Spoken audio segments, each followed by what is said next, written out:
And now we can move on to the book of Revelation. It's interesting how many people in the last few months asked me to do a series on the book of Revelation. As I said earlier, I've preached through this book a few times in my life, and I've done this in this congregation. The last time was in 2015, so it's 9 years ago. The reason why I always struggle is because I rewrite every sermon. It's not, I don't go back and I preach just what I preached in 2015 because that will not work well. And I really struggled a little bit with this series as we're going to work through this. The reason why I think so many people want me to preach about this is because of what's going on in this world. I think we are all a little bit concerned about the world that is not doing that well. And I think part of this has to do with this war that's taking place now in Israel. You know, it seems to me that Iran is sort of behind all of this, and that's the story for a different day. Lebanon is not that fine. Jordan is sort of restless a little bit. So there are a lot of things happening in the Middle East, and I'm always sort of surprised. You don't need to really see this map, but that's a map of the world. And if you can just imagine, one of the smallest countries in the world, Israel, seems to be always in the center of the history of this world. You know, there are very small countries like Lesotho. It's a country in the middle of South Africa. You have no idea even that there's a country like Lesotho or Swaziland. You know, and there are smaller countries in South America that we do not hear anything ever about, and they also have their troubles and issues and concerns. And now we have Israel, a very small country, still in the center stage of history. So I think part of all of this makes people wonder, so does the Bible tell us something about what's going on now? And all of us have heard the term the end times, you know, and the apocalypse, and all of these things, and the battle of Armageddon, and all of these things that's going to happen, and we want to know, do I need to prepare myself? Oh yeah, absolutely. You always need to be prepared, always, always. But it doesn't mean that we are now a month or two away from this, and we'll get to this. So, how do you approach the book of Revelation? The book of Revelation is a little bit like a coral reef. And I've got a picture there of a coral reef. It's a different environment. You know, if you want to go for a walk, you just leave your door and you're outside and birds and whatever. If you want to go and look at a coral reef, it's a different environment. You need equipment. You can't just go. You need to be able to snorkel. You need to put up the snorkel gear or scuba gear to go and see then a coral reef. Now, you guys know when people go scuba diving, they always have these things on and then they fall backwards. You know that from the boat. Do you know why they fall backwards? Because if they would fall forward, they would fall inside the boat. So, I'm just sorry. Thank you for those who got it. I'm really... Right, okay. They fall backwards to get in the ocean. Right, okay. But if you want to go and look at a coral reef, you need special equipment. To be able to dive into the book of Revelation, you and I need equipment. And the equipment we need, the Old Testament. The Old Testament. The Old Testament are one of the major books that you and I need to almost know by heart to understand the book of Revelation. Remember the people that received this letter from John? Knew the Old Testament extremely well, and they knew the book of Daniel especially well. Daniel is a book that has all of these things that God tells us about what's going to happen during the time of Daniel and a little bit later, with a lot of visions and imagery that you will find also in the book of Revelation. But also what you need is not only Daniel and Ezekiel and some of the other prophets that's really, you'll find them in the book of Revelation, but you need to know a little bit of Greek mythology. You need to know something about the culture of that time. You see, and I've said this before, if you come to America as a foreigner, you guys have a language that nobody understands really, even though we all speak somewhat of an English language. Because you have references to things that you know well. And I've said this in sermons before. When we came here, I had no idea what it meant when somebody said, I will touch base with you.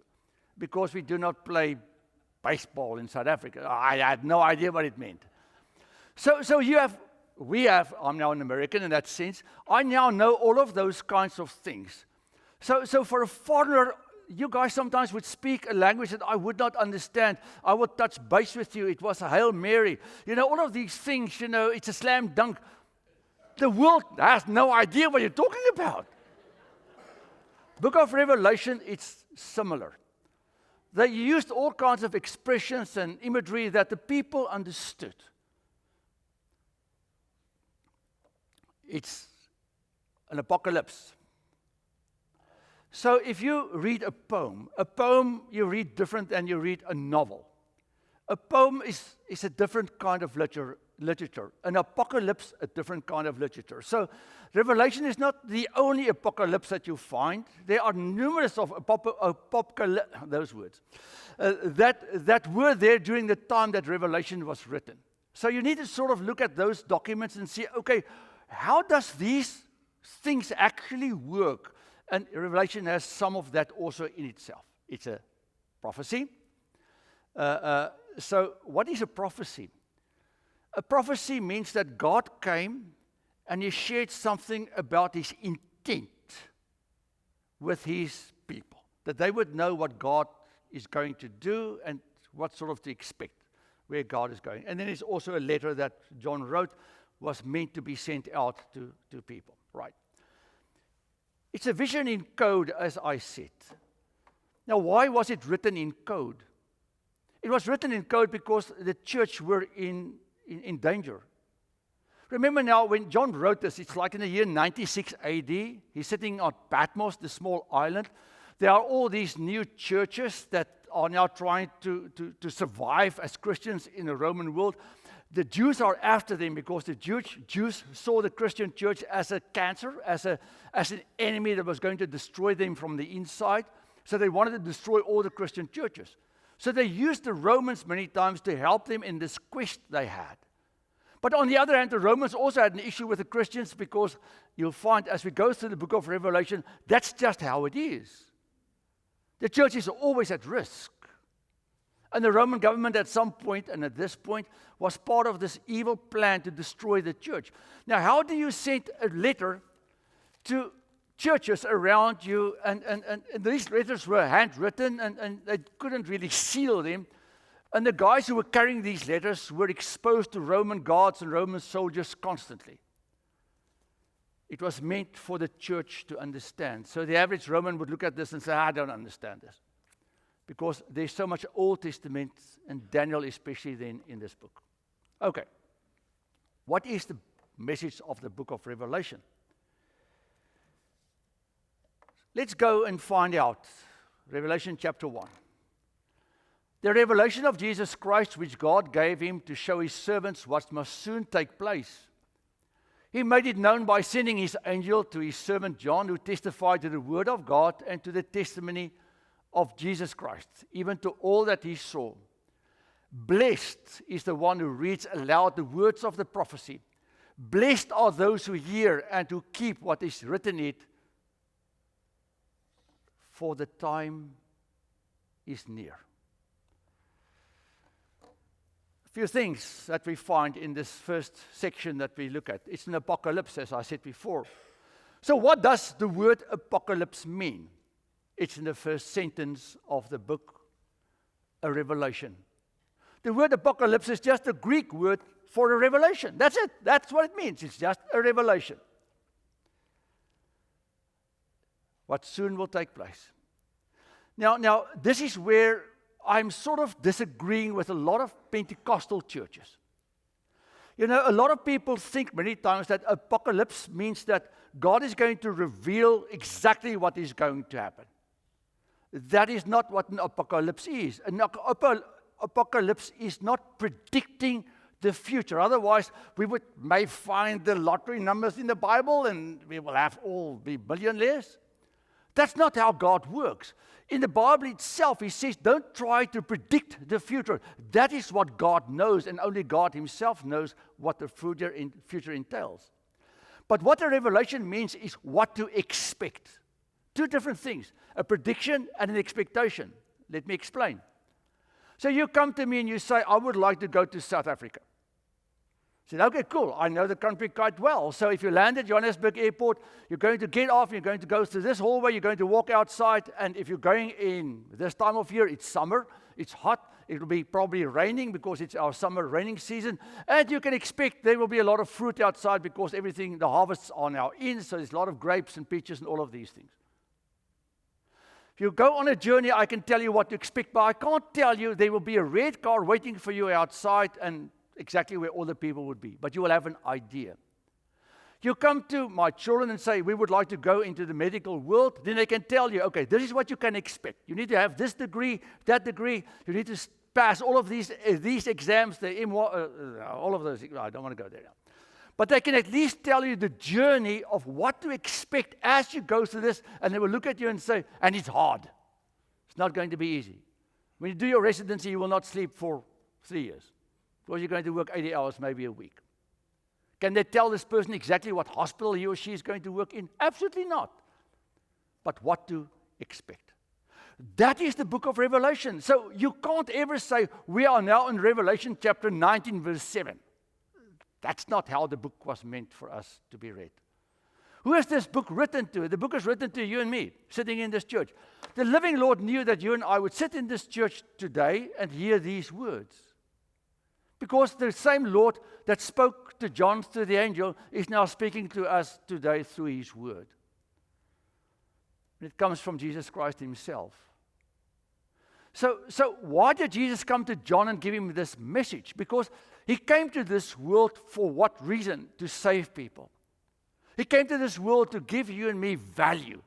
To tell you and me that you and I are so important that he would die on a cross for us, for you and me to have value in life, and that when it feels to me my life is falling apart, and this world drives me nuts, and I feel I'm lost, and I'm falling into an abyss of darkness, Jesus comes and says, I've got you. I've got you. Do you think I died on the cross for nothing? I died for you who feels that he or she is falling down into the abyss of darkness. But it came through the words of John. And then it says we need to read this book. So I'm reading it. You need to listen to it, but we also need to keep it. What does that mean? This book must make you smile. Because I know the book of Revelation personally quite well, because I love this book. Honestly, I just love this book. I honestly look at the world around me with a smile. You know, when the pandemic happened, when COVID started, and it was a terrible time. I think we are all still sort of in therapy, or should be in therapy after that season we had. But many times I said to Louise, it's in Revelation. It's in Revelation chapter 11. It's there. It's fantastic. It's there. When things start to happen in the world, this whole war that's taking place now, it's in Revelation. We'll get there, not today. Otherwise, I'll keep you till midnight. And then we are only at verse 3. No. But it's really in the book. It's a fantastic book. That hopefully as we go through it, you guys will start to look at the world around you, not with fear and trembling, but a little bit with a smile, because what this book is doing, it's telling us what to expect. Not to be surprised when the hardship comes, when difficulty comes, when weird things happen. The time is near. What is that now? Is this now the end? To answer that question, I thought, okay, maybe we should just page through the book of Revelation quickly and see what we can find if you look at the themes of the book of Revelation. There are 7 themes in the book of Revelation. The first one is our Lord and Savior is in the midst of his church, chapter 1 through 3. We will get to all of this. That's, to me, one of the most astounding parts of the book of Revelation. We'll get to this maybe next week or the week thereafter or maybe next month. I'm not sure. The struggle and suffering of the church in this world, chapter 4 through 7. So the Lord is with his church. Now, you and I sitting in this building, we like to know that the Lord, what's the time? Forget the time. The Lord is with us in this church. And we normally think, okay, the fact that the Lord is with us means everything is fine. It's nowhere in my Bible. Of course, the next section says, look at the struggle and the suffering of this church. It starts off with the 4 horses, the black horse, the white horse, the pale horse, and the red horse. And all of those horses and the colors has a symbol and a meaning. We'll get to that. Then God punishes the oppressors of the church. So, okay, He will take care of those guys. Fantastic. He will. Many times I said to myself, God's got it. I don't need to be that upset about the idiots that surround us as a church sometimes. The role that Satan plays in the struggle of the church. Satan? Is that now for real? I think I've told you this, that a gazillion years ago, I preached a sermon in South Africa where a representative of our presbytery was there, and I said something about Satan in my sermon. He said, you shouldn't really preach about Satan. You know, we are not really there in America. We don't really believe. I said, help me understand. What Bible are you using? The plagues and the people that do not want to repent. The role that the world plays in the struggle of the church. Again, this theme that continues to find itself back into the book of Revelation. The Lord with His church, it's not the building, it's not the congregation, it's individuals. The Lord with you and with me, but a struggle. The role that the world plays, the role that Satan plays in the life of Ferdi, Brits, standing in front of you. The role that the world plays in the struggle that I have sometimes with my faith and then the victory of the church. That's the coolest thing. Now, and this is where I said this earlier, I disagree with lots of people. You can never read the book of Revelation in a linear form. The book of Revelation was never meant to be read like you start at Revelation chapter 1 and you end at chapter 22 and you're done. So I can say, okay, we are sort of there in the book. We are in chapter 19 or 18 or whatever chapter you want to use. That's not how this book was meant. It's not a linear book. It's a continued parallelism. What this means is, it actually happened. There was an accident on this corner last Thursday, and a guy came in to look at our cameras to see if we could see what happened on the corner because the red light issue, I do not know. I wasn't here, but Robin heard the crash, and she saw the aftermath. Nobody got injured, but there was a crash. But normally when there's a crash, like on our corner here, there are 4 different stories. You know, there's this person in that car, and a person in that car, and a person in that car, and you need to find the truth in the midst of all of this. The book of Revelation tells the truth. There's no part of it that doesn't tell the truth, but it tells the truth from different viewpoints. The story starts, part 1, starts and goes a little bit. Then it retells the same story, but goes a little bit further. Then it retells the story again. For 7 times, the story is retold in a sense, the journey of God with His church all the way to the end. But why is it being retold 7 times? Because there's this growing tension that starts to build up as you read this book from the beginning to the end. It's like, I'm sitting here and now I hear the rumble. Oh, there must be a storm coming.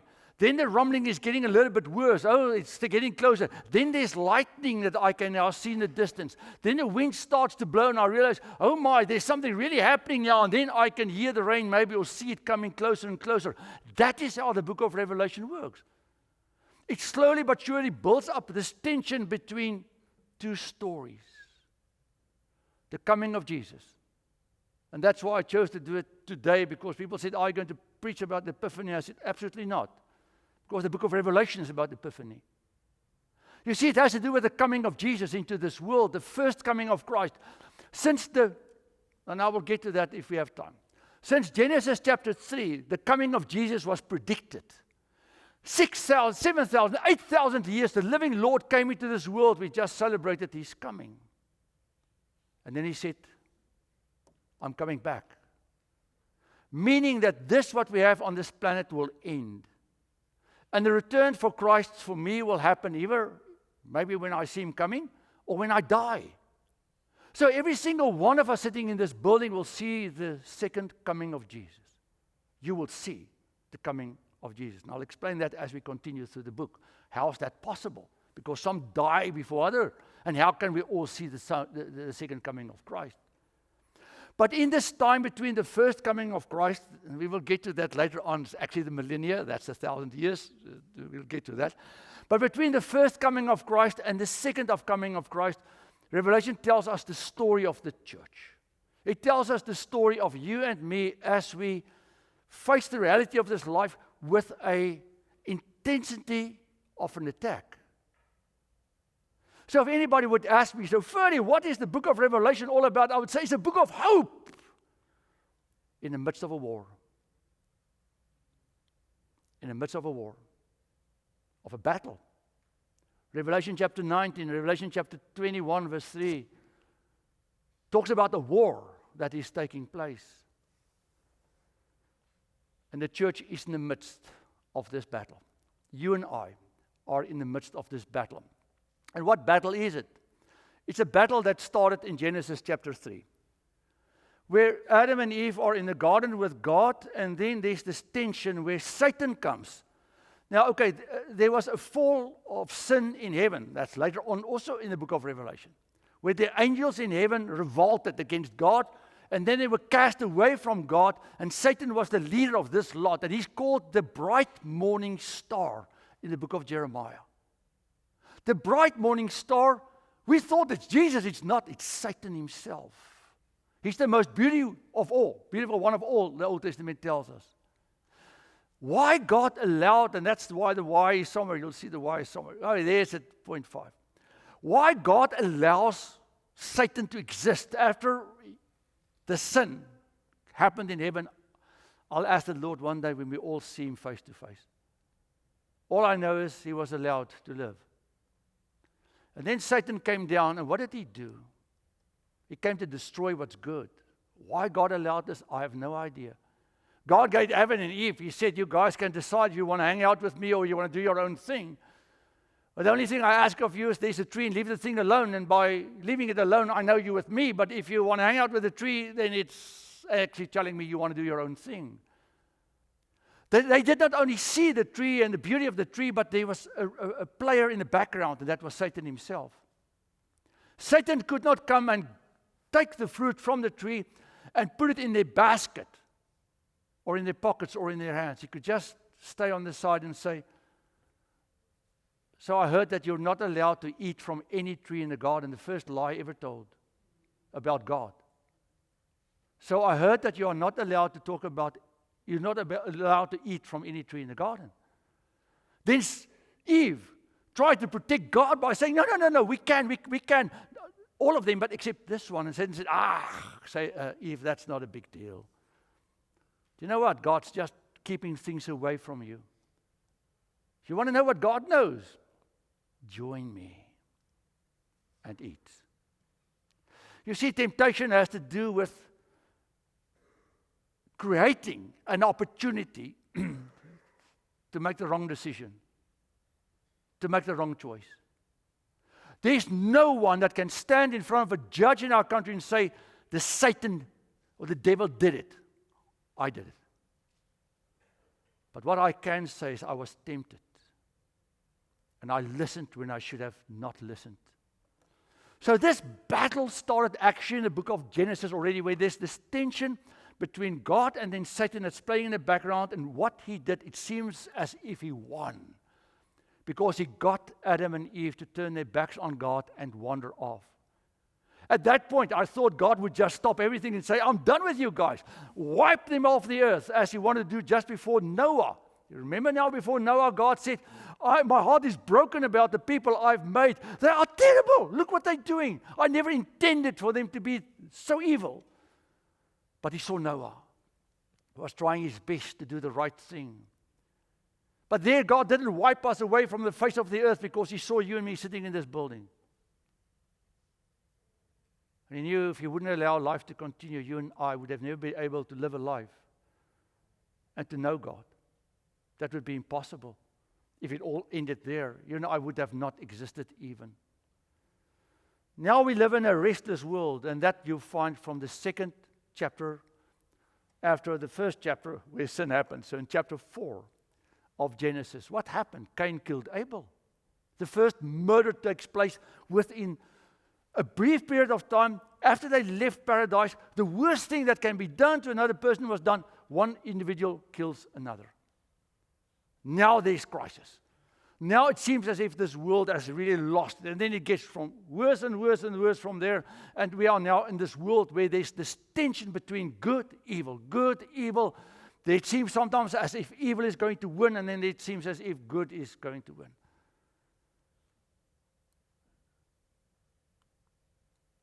Oh yeah, there's an angel. Did you see that? There's an angel that came to John. What's time now? 11:14.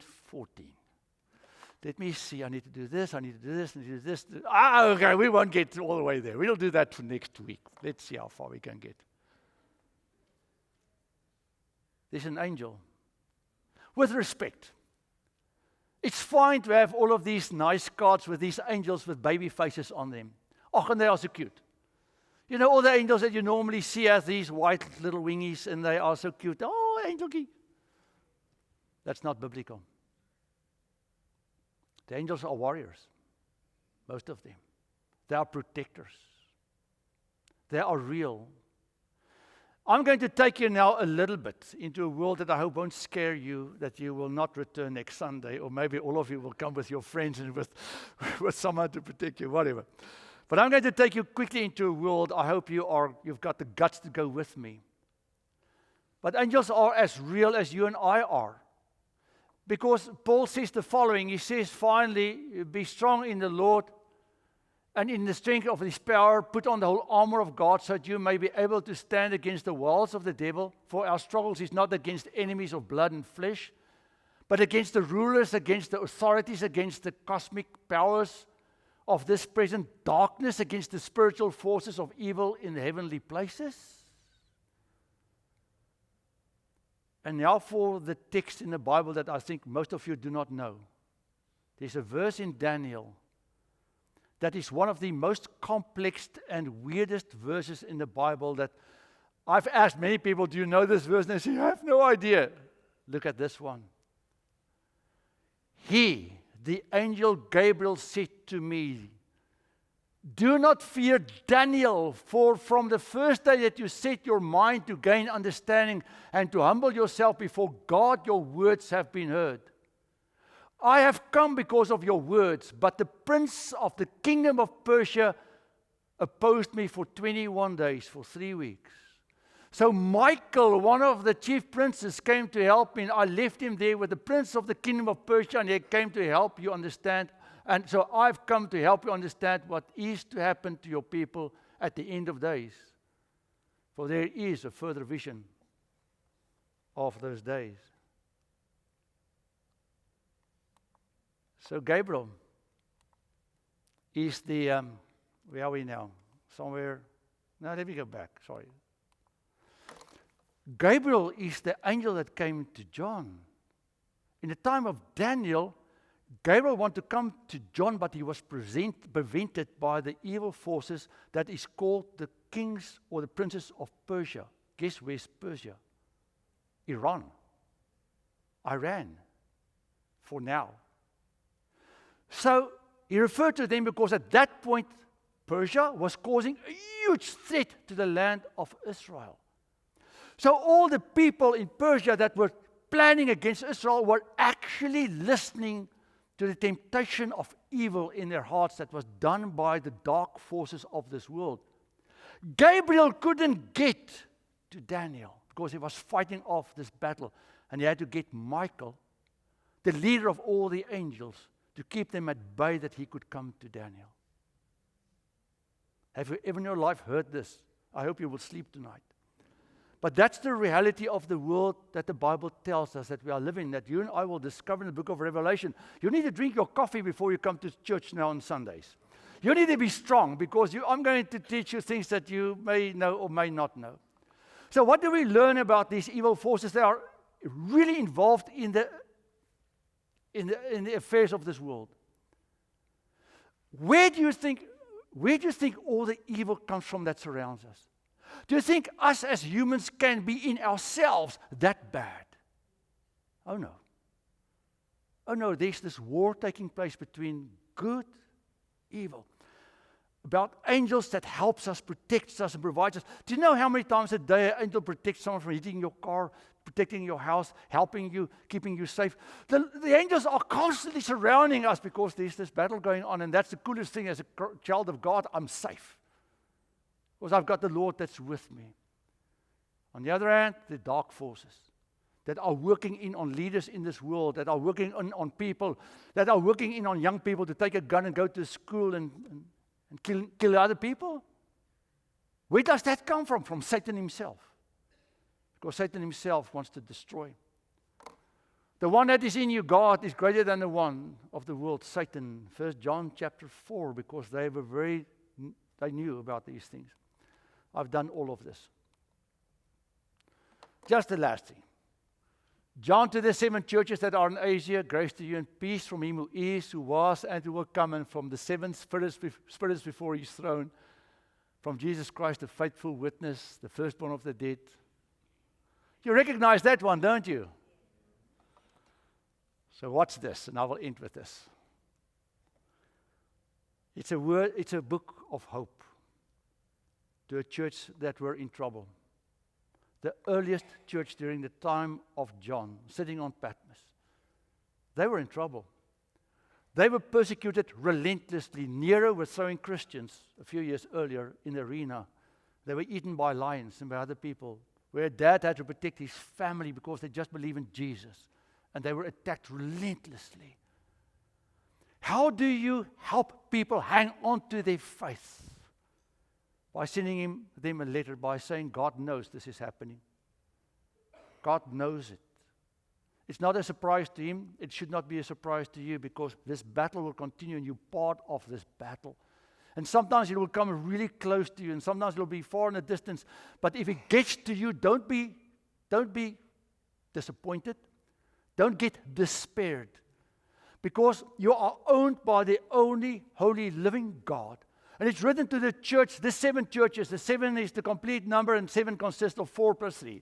4 is the number of humankind, and 3 is the number of God. And when you see 7 in the book of Revelation, it's always where God is working with humans. That's God's covenant number, the number of the covenant, where God is actually involved in the lives of people. And then John says, God says, Jesus says, grace to you.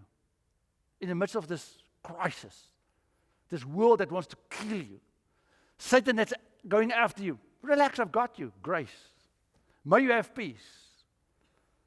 Because you are in the presence, as I said this morning, of the one who is, who was, and who will come. You are in the presence of the 7th spirits. Why 7? 3 plus 4 plus 4. The work of God in the lives of people. You are in the presence of Jesus, who came to die on that cross. And was his story an easy one? No. Because the battle even took place around him, and you'll find this in Revelation chapter 4, where the dragon came to want to kill the child that was born. So, he's with us. The Father, the Son, and the Holy Spirit in this time that the church will be persecuted. Amen.